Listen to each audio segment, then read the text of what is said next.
보시겠습니다. 하나님께서 우리에게 주신 말씀 마태복음 13장 1절에서 58절까지 말씀입니다. 마태복음 13장 1절에서 58절까지 말씀, 신약성경 21페이지에 있습니다. 마태복음 13장 1절에서 58절까지 말씀, 우리 한 절씩 교독하시고 마지막 절 말씀은 함께 있습니다. 하나님 말씀을 교독할 때 살아계신 하나님의 음성을 들으시기 바랍니다. 그날 예수께서 집에서 나가사 바닷가에 앉으심에 큰 무리가 그에게로 모여들거늘 예수께서 배에 올라가 앉으시고 온 무리는 해변에 서 있더니 예수께서 비유로 여러 가지를 그들에게 말씀하여 이르시되 씨를 뿌리는 자가 뿌리로 나가서 뿌릴새 더러는 길가에 떨어짐에 새들이 와서 먹어버렸고 더러는 흙이 얕은 돌밭에 떨어짐에 흙이 깊지 아니하므로 곧 싹이 나오나 해가 돋은 후에 타서 뿌리가 없으므로 말랐고 더러는 가시떨기 위에 떨어짐에 가시가 자라서 기운을 막았고 더러는 좋은 땅에 떨어짐에 어떤 것은 100배 어떤 것은 60배 어떤 것은 30배의 결실을 하였느니라. 귀 있는 자는 들으라 하시니라. 제자들이 예수께 나와 이르되 어찌하여 그들에게 비유로 말씀하시나이까? 대답하여 이르시되 천국의 비밀을 아는 것이 너희에게는 허락되었으나 그들에게는 아니 되었나니 무릇 있는 자는 받아 넉넉하게 되되 없는 자는 그 있는 것도 빼앗기리라. 그러므로 내가 그들에게 비유로 말하는 것은 그들이 보아도 보지 못하며 들어도 듣지 못하며 깨닫지 못함이니라. 새 예언이 그들에게 이루어졌으니 일렀으되 너희가 듣기는 들어도 깨닫지 못할 것이요 보기는 보아도 알지 못하리라. 이 백성의 마음이 완악하여져서 그 귀는 듣기에 둔하고 눈은 감았으니 이는 눈으로 보고 귀로 듣고 마음으로 깨달아 돌이켜 내게 고침을 받을까 두려워함이라 하였느니라. 그러나 너희 눈은 봄으로 너희 귀는 들음으로 복이 있도다. 내가 진실로 너희에게 이르노니 많은 선지자와 의인이 너희가 보는 것을 보고자 하여도 보지 못하였고 너희가 듣는 것들을 듣고자 하여도 듣지 못하였느니라. 그런즉 씨 뿌리는 비유를 들으라.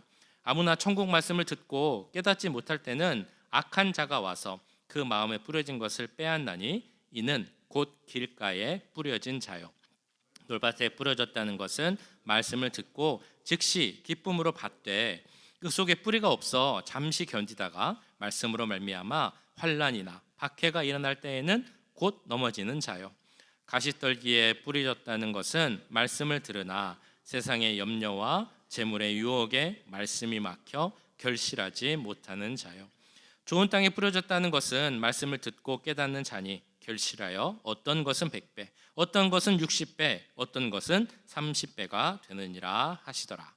예수께서 그들 앞에 또 비유를 들어 이르시되 천국은 좋은 씨를 제 밭에 뿌린 사람과 같으니 사람들이 잘 때에 그 원수가 와서 곡식 가운데 가라지를 덧뿌리고 갔더니 싹이 나고 결실할 때에 가라지도 보이거늘 집 주인의 종들이 와서 말하되 주여 밭에 좋은 씨를 뿌리지 아니하였나이까? 그런데 가라지가 어디서 생겼나이까?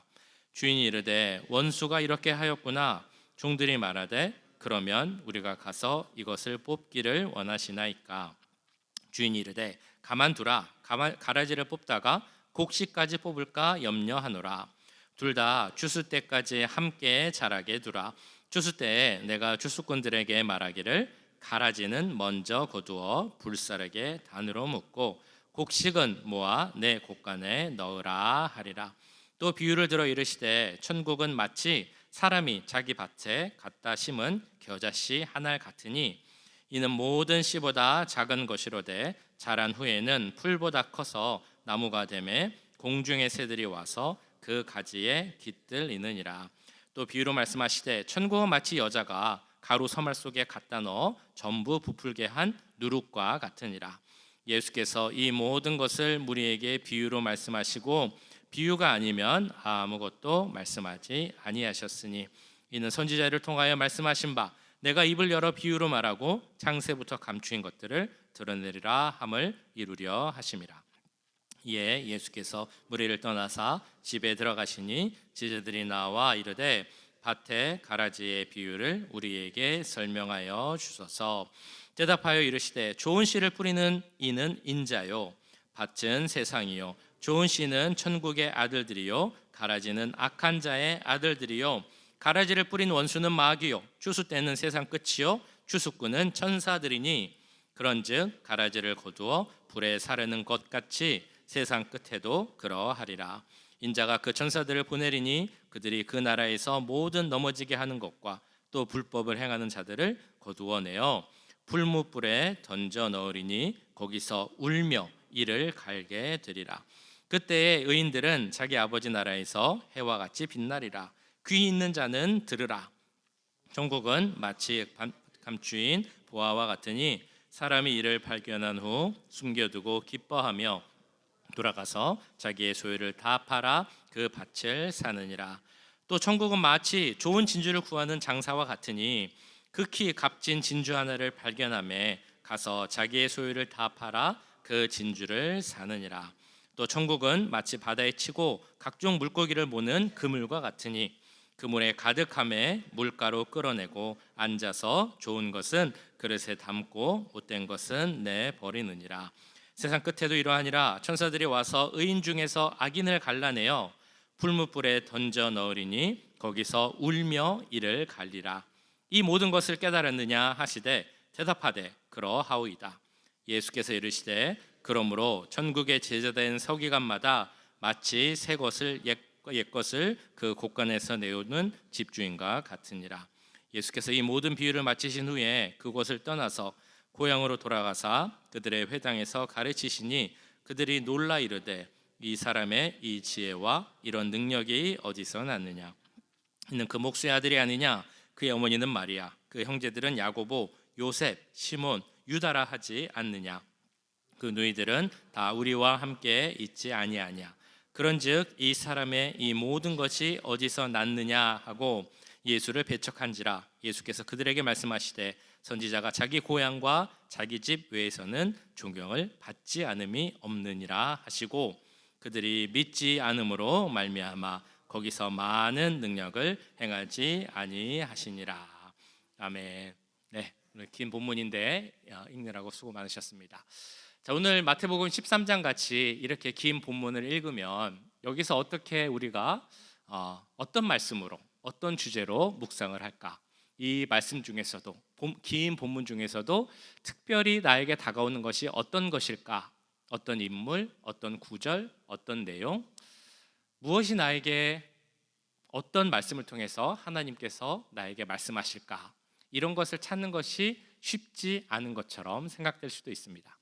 자, 그런데 참 신기한 것은 참 쉽지 않아 보이는데도 그때 하나님께서 분명히 주시는 말씀이 있다는 것입니다. 그때 다른 내용을 같은 장을 읽어도 다른 내용을 주시기도 하고 같은 내용인데도 다른 말씀, 다른 음성을 주시기도 한다는 것입니다. 참 신기하다, 참 놀랍다라는 생각이 많이 듭니다. 오늘 마태복음 13장을 읽으실 때 특별히 어떤 말씀이 더 다가오셨습니까? 내가 맨날 매일 자주 읽던 말씀인데도 오늘 이 말씀이 특별히 나에게 더 다가오는구나 라고 하시는 그런 말씀이 있으셨는지 모르겠습니다. 자, 오늘은 이 말씀 중에서도 특별히 너무 잘 아시는 말씀이죠. 씨 뿌리는 비유, 마태복음 13장에서 많은 부분을 차지하고 있는 씨 뿌리는 비유가 어떤 음성으로 오늘 우리에게 다가올 수 있는지 함께 은혜를 나누고자 합니다. 말 그대로 씨 뿌리는 비유, 농부가 파종하는 그에 대한 이야기, 비유입니다. 3절에 이렇게 나오죠. 예수께서 비유로 여러 가지를 그들에게 말씀하여 이르시되 씨를 뿌리는 자가 뿌리러 나가서, 자, 이렇게 시작을 합니다.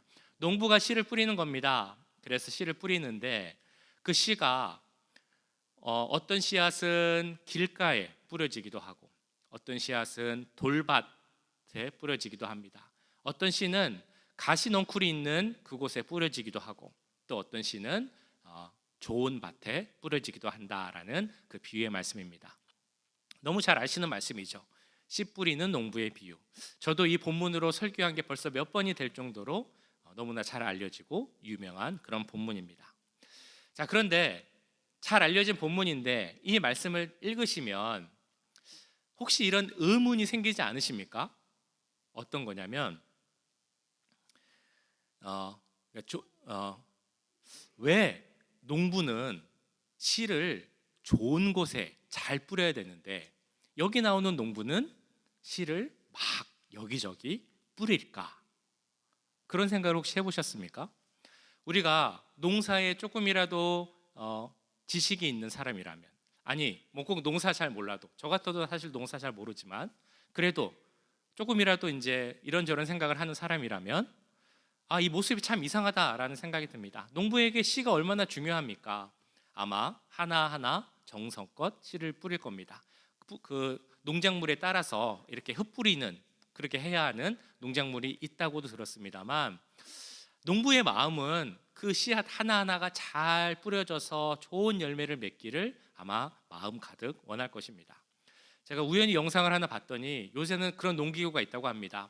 제가 이름은 잘 모르겠는데 삼각형 모양으로, 예전에 우리가 어렸을 때 타던 그 스카이 콩콩이라고 있었거든요. 두 발 이렇게 올리고 점프하는 그런 거, 그것처럼 생겨가지고 거기에 씨앗을 넣어놓으면, 그래서 땅에 이렇게 탁 치면 씨앗이 하나씩 땅 깊이 착 들어가는 그런 농기구입니다. 그래서 한번 탁 하면은 씨가 하나 내려가고, 조금 옆으로 가서 또 치면 또 씨가 내려가고, 그런 농기구를 사용할 정도로 농부에게 씨앗은 중요합니다. 그런데 오늘 말씀에 나오는 이 농부는 그냥 씨를 뿌리는 것이 아니라 막 여기저기 뿌리다 보니까 어떤 씨는 길가에도 가고 어떤 씨는 가시덩굴이 많은 곳에도 가고, 그런 내용이 나오고 있습니다. 왜 농부는 이 씨앗을 여기저기 뿌리고 있는 것일까요? 이 질문에 대한 답을 우리가 두 가지를 찾아볼 수 있습니다. 하나는 현실적으로, 그러니까 왜 그랬는가라는 그 실제적인 이유를 찾아볼 수 있는 답이 있고, 하나는 이 질문을 통해서, 이 말씀을 통해서 우리에게 주시고자 하는 하나님 말씀이 무엇일까, 그 의미에 중점을 두고 그 의미를, 답을 찾아볼 수 있습니다. 자, 하나는 실질적 답을 찾는 것인데요. 이에 대해서 지난번에도 한번 말씀드렸던, 그 당시에 그 유대 사회를 많이 연구했던 요아킴 예레미야스라는 학자는 이렇게 이야기를 합니다. 지금 우리가 씨를 뿌리는 방법과는 다르지만 그 당시에 유대 지역에서는 실제로 이렇게 씨앗을 뿌리고 파종했다라고 말을 합니다. 왜냐하면 그 당시 유대, 그 팔레스틴 지역의 환경이 그럴 수밖에 없었다는 것이죠. 그 지역은 석회암이 많은, 그러니까 큰 돌이 땅에 많은 그런 지역이라고 합니다. 그리고 그 당시, 지금으로부터 한참 전이니까 그 밭이 막 개간되지도 않았을 것이고, 또 경계도 확실하지 않고 그랬다는 겁니다. 그랬기 때문에 농부들이 어떻게 농사를 지었냐면, 일단은 씨를 가능한 다 뿌리는 겁니다. 그리고 나서 조금 씨가 이제 자라고 싹이 틔어지기 전에 일단 씨를 뿌리고 나서, 그리고 나서 경작을 하는 거죠. 뭐 쟁기, 소, 이런 동물들과 도구를 이용해서 땅을 그 후에 갈아엎는 겁니다. 그러면 씨앗 위에 좋은 흙이 덮일 수 있도록 그런 방법을 사용하는 것이 그때 당시 팔레스틴 지역의 농사 방법이었다는 것입니다. 자, 그러면 이게 실질적인 답이라면 이 질문을 통해서, 이 이야기, 비유를 통해서 우리에게 주는 의미는 무엇일까라는 쪽으로 중점을 두면 우리는 이렇게 해석할 수 있습니다. 각자가 의미하고 있는 바가 있다는 것이죠. 씨를 뿌리는 농부, 그리고 뿌려지는 씨앗, 그리고 또 씨앗이 가서 심기게 되는 밭, 각각의 의미가 있다는 것입니다. 씨를 뿌리는 농부는 누구를 의미할까요? 말씀에 씨앗을 뿌리는 우리 예수님을 의미합니다. 씨앗은 하나님의 말씀이겠죠. 천국에 대해서, 하나님 복음과 하나님 나라에 대해서 말씀해 주는 것이 바로 씨앗입니다. 그러면 그 밭은 그 하나님이 뿌리는, 예수님이 뿌리는 말씀의 씨앗을 받는 사람들을 의미합니다. 첫 번째, 1차적으로는 그 당시 예수님께 직접 말씀을 받은 사람들, 바리새인들, 대제사장들, 서기관들, 그런 대적하는 사람들도 있고, 예수님의 제자와 그 무리들, 따르던 사람들도 같이 있을 것입니다.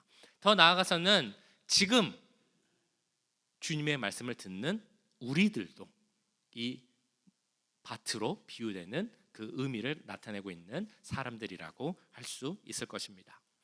자, 왜 이 농부는 씨앗을 막 뿌리는 것처럼 여기저기 그렇게 뿌렸을까라는 질문에는 첫 번째 실질적인 이유와 두 번째 그 의미의 이유로 다 생각해 볼 수 있습니다.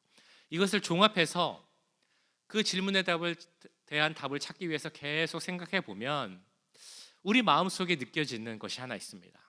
바로 이미 여기서 하나님은 우리에게 은혜를 주셨구나.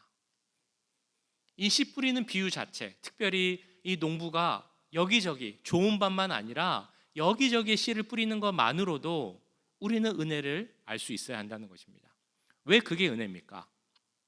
만약에 주님께서 내가 이 말씀의 씨를 뿌릴 건데 이 씨는 좋은 밭, 그러니까 이 말씀을 받을 만큼 준비된 사람들에게만 이 말씀을 주겠다 라고 하셨다면 과연 우리 가운데 그 말씀을 받을 만한 사람이 얼마나 있을까라는 생각이 듭니다.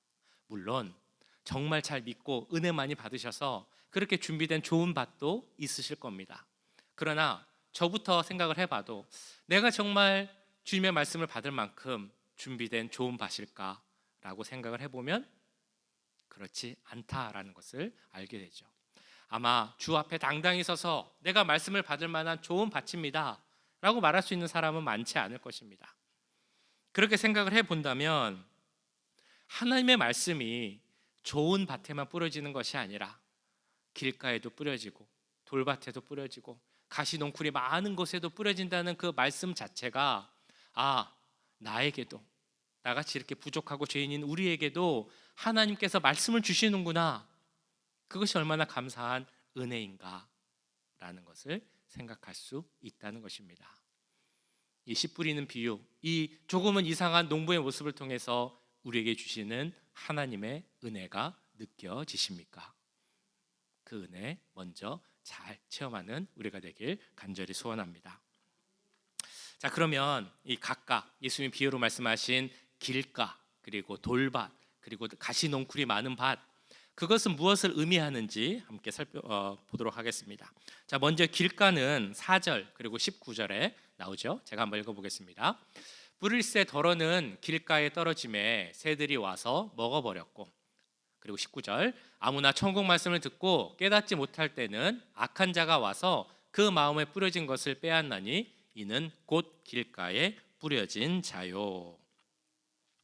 자, 길가를 직역하면 길을 따라, 그러니까 여기에 길가에 뿌려졌다, 씨앗이 뿌려졌다라는 것은 길을 따라 씨앗이 뿌려졌다라는 그런 의미입니다. 이 말씀을 들어도 좀 이상합니다. 농부는 왜 길가에다가 이렇게 씨를 뿌렸을까? 여기서 말하는 길가는 우리 사람들이 다니는 그런 길을 이야기하는 것이 아닙니다. 생각을 해보면 농사 지을 때 밭에 가보면 그 농작물이 심겨져 있는 곳이 있고 그 옆에 농부들이 다니면서 그 농작물을 이렇게 또 관리해주고 뭐 가라지도 뽑아주고 이런 길이 필요합니다. 그 길을 의미합니다. 그러니까 한국말로 하면 왜 이렇게 밭에 가보면 흙을 이렇게 조금 높이 올려가지고 거기에 농작물을 심죠. 거기를 우리가 고랑이라고 하고 그 옆에 조금 낮게 파여서 농부들이 다니면서 그 농작물을 가꿀 수 있도록 한 길이 있는데 그거를 이랑이라고 합니다. 그러니까 여기서 말하는 길가란 말은 그 이랑길을 말합니다. 농부들이 많이 다니면서 농작물을 돌보고 관리하는 그 길. 이 길이 어떻겠습니까? 농부들이 하루에도 몇 번씩 다니지 않겠습니까? 그러다 보니까 계속 밟혀지고 그래서 딱딱해지고 단단해진 그 성격의 그 곳이 바로 이랑길입니다. 씨앗이 그 사람들이 많이 다녀서 딱딱해진 그 길에 뿌려지게 되면 어떻게 되겠습니까? 너무 딱딱하니까 뿌리조차도 내리지 못하는 겁니다. 그 말씀의 씨앗이 길가에 뿌려졌다라는 것은 그 딱딱하고 굳은 사람들, 그리고 마음 문을 닫고 있는 사람들, 그 마음밭에 그것이 뿌려졌다라는 그런 의미겠죠. 그래서 이랑길에 뿌려진 씨앗이 뿌리조차도 내리지 못하는 것처럼 그런 마음밭, 길가와 같은 마음을 밭을 갖고 있는 사람들에게 말씀의 씨앗이 뿌려지면 그 말씀이 뿌리조차 내리지 못하고 금세 사라질 수 있다라는 것을 말씀하고 있습니다. 성경에 나오는 여러 인물 중에 어떤 인물이 그런 마음을 갖고 있었을까 생각을 해보면 요새 복음서에 우리가 계속 보고 있는 바리새인들이 그러지 않았을까라고 생각을 해봅니다. 바리새인들은 참 교만한 사람들이었죠. 완고하고 완악한 마음을 갖고 있는 사람들이었습니다. 그들이 앞에 서서 어떻게 기도했냐면 이렇게 기도를 했습니다. 창기 그리고 세리들이 있는데 그들과 비교하면서 하나님, 제가 저기 있는 저 창기들, 세리들, 저런 죄인들처럼 살지 않고 이렇게 내가 서서 주님께 기도할 수 있게 하심을 감사드립니다. 그런 기도를 한 사람들이 바리새인입니다. 얼마나 마음이 완고합니까? 얼마나 교만합니까? 그런 사람들을 이었기 때문에 아무리 예수님을 만나고 그 앞에서 예수님이 말씀을 하셔도 그 거룩한 말씀의 씨앗이 바리새인들에게 뿌려져도 그것은 뿌리 내리지 못하고 금세 사라지게 된 것입니다. 저희가 예배 전에 잠깐 예배를 위해서 기도를 합니다. 오늘도 했는데 항상 제가 기도할 때마다 드리는 기도 제목이 있습니다. 어떤 거냐면 내 자신을 그리고 옆에 계시는 분들을 위해서 기도할 때 혹시라도 내 마음이 딱딱하다면 부드럽게 만들어 주십시오. 닫혀 있다면 열어 주십시오. 내 마음이 완악하고 완고하다면 좋은 마음이 되게 하셔서 하나님 은혜를 받을 수 있도록 우리의 마음을 바꿔 주십시오. 이런 기도를 항상 드립니다. 왜 그런 기도를 드리겠습니까? 내 마음이 완고하면 내 가운데 은혜가 오더라도 말씀의 씨앗이 좋은 씨앗이 뿌려져도 그것이 뿌리 내리고 자라고 열매 맺지 못하고 금세 사라지기 때문입니다. 내 모습을 한번 돌아보면 좋겠습니다. 내 마음밭이 혹시 길가와 같은 밭은 아니지, 너무나 완고해서 너무 강팍해서 너무 닫혀 있어서 말씀의 씨앗이 뿌리 내리지 못하고 그냥 사라지는 것은 아닌지, 내 모습은 어떤지 한번 돌이켜보길 간절히 원합니다. 두 번째 비유하는 말씀이 있죠. 바로 돌밭입니다. 흙이 얇은 돌밭. 이 말씀은 5절 그리고 20절, 21절에 나옵니다. 먼저 5절. 더러는 흙이 얕은 돌밭에 떨어짐에 흙이 깊지 아니하므로 곧 싹이 나오나. 20절. 돌밭에 뿌려졌다는 것은 말씀을 듣고 즉시 기쁨으로 받되 그 속에 뿌리가 없어 잠시 견디다가 말씀으로 말미암아 환난이나 박해가 일어날 때에는 곧 넘어지는 자요. 자, 돌밭은 아까 말씀드렸던 것처럼 그 팔레스틴 지역의 많은 밭입니다. 왜냐하면 그 밑에 큰 돌이 있는 거예요. 속회함 같은 게. 그래서 그 위에 흙이 있어서 밭이 되긴 했는데 흙으로 깊은 밭이 아니라 큰 돌 위에 얇게 흙이 쌓여서 생긴 밭입니다. 그러니까 그 위에 씨앗이 뿌려지면 씨앗이 뿌리를 내릴 수는 있습니다. 그런데 그 씨앗이 깊은 뿌리를 내리지 못하기 때문에 혹시 무슨 문제가 생기면 금세 그 뿌리가 뽑히고 또 타 죽게 되는 그런 특징을 가진 것이 바로 돌밭이라는 것입니다. 자, 돌밭과 같은 마음을 가진 사람들의 특성이 있습니다. 그것은 바로 오래가지 못한다. 같은 모습을 지속하지 못한다라는 것입니다. 이 말씀에도 나오지만 내가 좀 잘 믿어보겠다라고 생각을 하지만 여러 은혜를 경험하는 일이 있겠죠. 내가 정말 큰 은혜를 경험했습니다. 막 눈물을 흘리며 회개하고 감사합니다. 막 이렇게 얘기합니다. 내가 이렇게 큰 은혜를 경험했기 때문에 앞으로는 내가 달라지겠습니다. 제가 섬기고 열심히 봉사하겠습니다. 막 이렇게 다짐을 합니다. 그런데 혹시 무슨 어려운 일이 생기게 되면, 환난이 생기게 되면 금세 포기한다라는 것이죠. 지속하지 못한다라는 것입니다. 아니, 뭐 꼭 환난이나 어려운 일이 생기지 않아도 내가 분명 은혜를 받았는데 그 은혜대로 사는 게 중요한데 그 은혜대로 오래도록 같은 모습을 갖고 사는 것이 쉽지 않다라는 겁니다. 이거는 꼭 몇 명만 그런 것이 아닙니다. 많은 성도들이 그렇고 심지어 목회자, 신학자들도 그렇습니다. 대표적으로 무디라는 목사님도 그랬다고 합니다. 이 목사님이 처음에 하나님을 만나고 은혜 받고 거듭나고 나서 내가 이제 은혜 받았으니까 믿음대로 살아야겠다라고 큰 결심을 했습니다.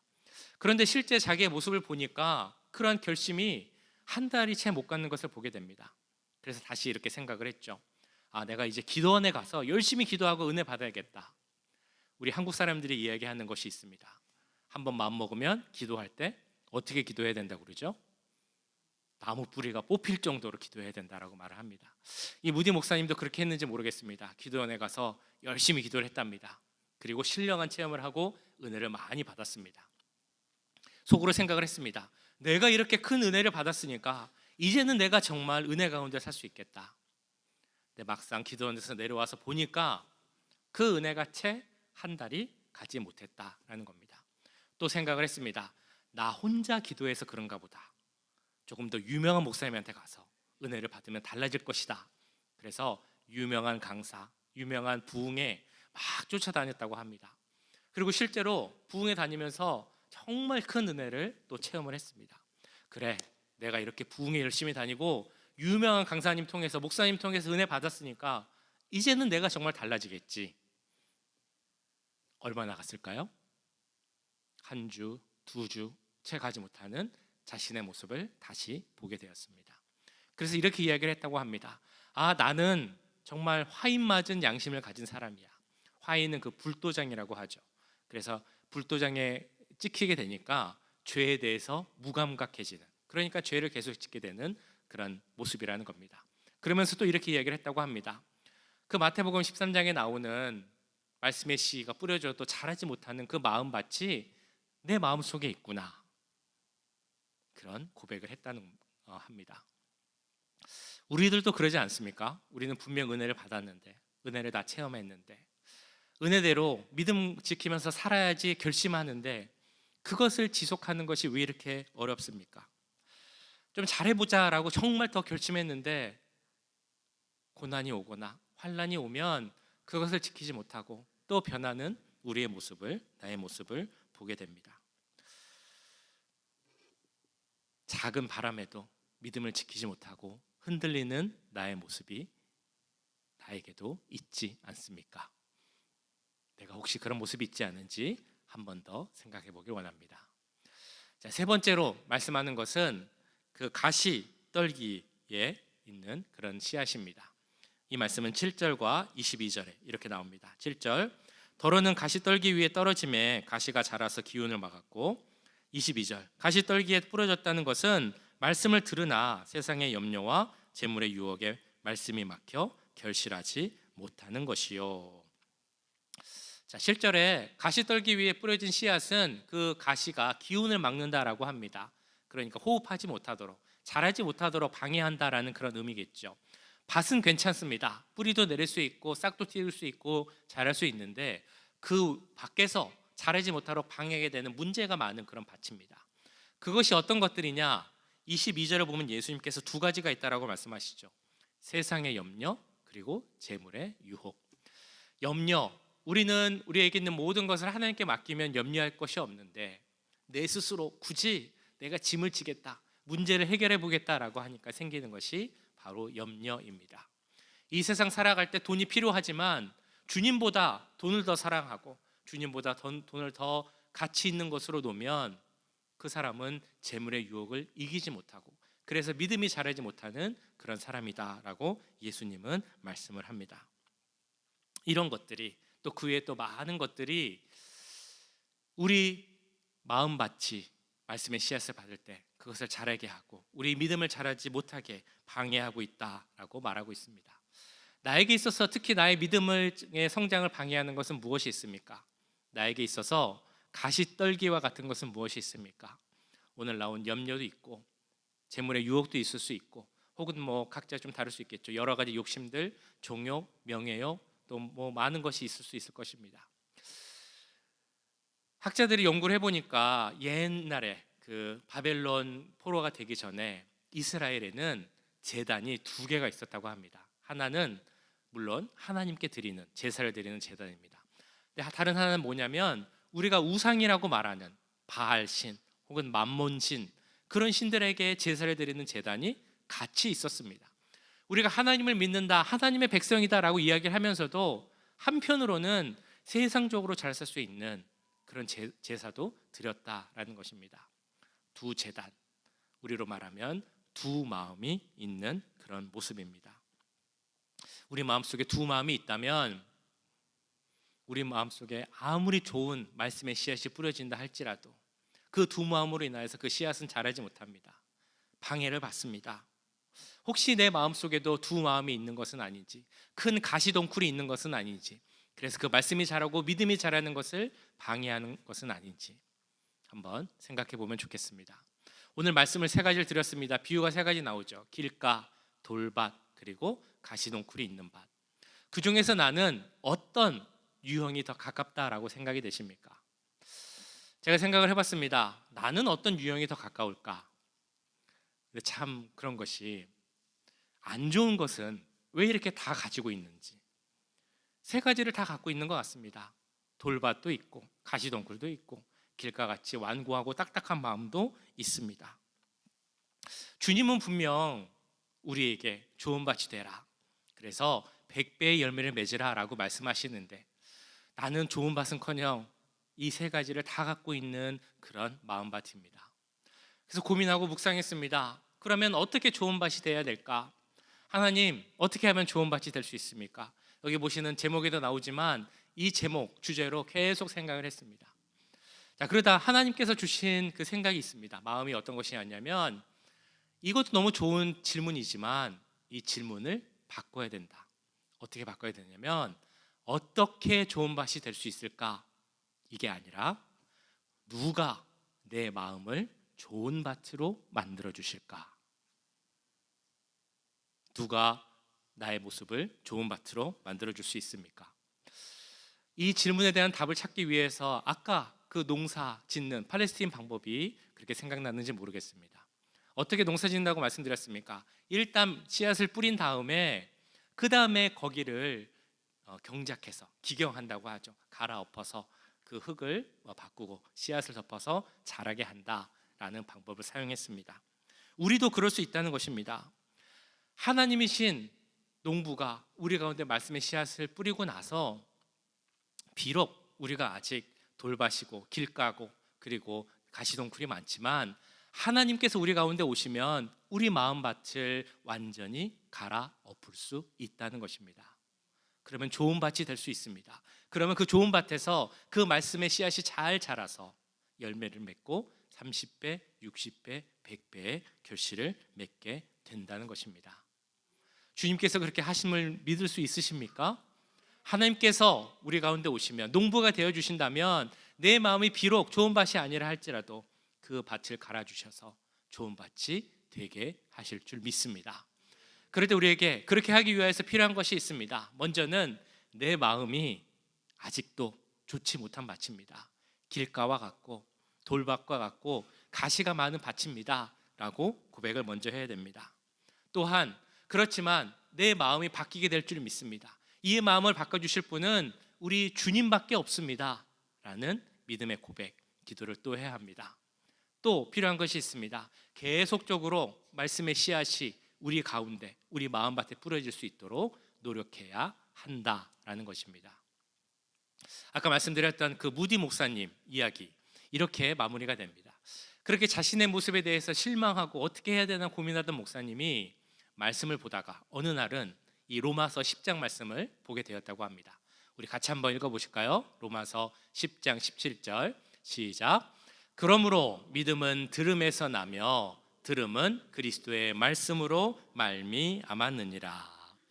이 말씀으로 깨닫게 되고 계속해서 말씀을 보고 말씀의 씨앗을 받기를 힘썼다라는 것입니다. 그래서 하나님께서 그 무디 목사님의 마음밭도 경작하셨을 것을 믿습니다. 무디 목사님이 그래서 그 말씀 위에서 굳건한 믿음 위에 서게 되었고 우리가 잘 아는 것처럼 그렇게 유명한 목사님, 훌륭한 부흥사가 된 것입니다. 이렇게 말씀을 비유로 주시면서 예수님은 결론적으로 이렇게 말씀을 하십니다. 9절 말씀, 귀 있는 자는 들으라. 너무 중요한 말씀이기도 하고 두려운 말씀이기도 하죠. 귀 있는 자는 들으라. 이 말씀은 우리가 정말 꼭 듣기를 원하는 하나님의 주님의 말씀을 전하는 말씀이라고 보면 좋겠습니다. 계속 나오죠. 눈이 있어도 보지 못하고 귀가 있어도 듣지 못하고 마음이 있어도 깨닫지 못하는 게 얼마나 어리석은 일이냐. 너희가 정말 귀를 열고 그 말씀을 들으라라고 말씀하십니다. 그 말씀을 기억하면서 이번 한 주간 말씀을 적용하면서 이렇게 살아보면 좋겠습니다. 그 말씀의 씨앗이 내 마음속에 더 잘 뿌려질 수 있도록, 주님, 제가 아직 부족하지만 하나님께서 경작하시면 이 말씀의 씨앗이 나에게 뿌려지고 뿌리 내리고 자라서 귀한 열매를 맺게 될 줄 믿습니다. 그 은혜를 우리에게 허락하여 주옵소서. 이렇게 기도하고 묵상으로 힘쓰는 우리 모두가 될 수 있기를 간절히 축원합니다.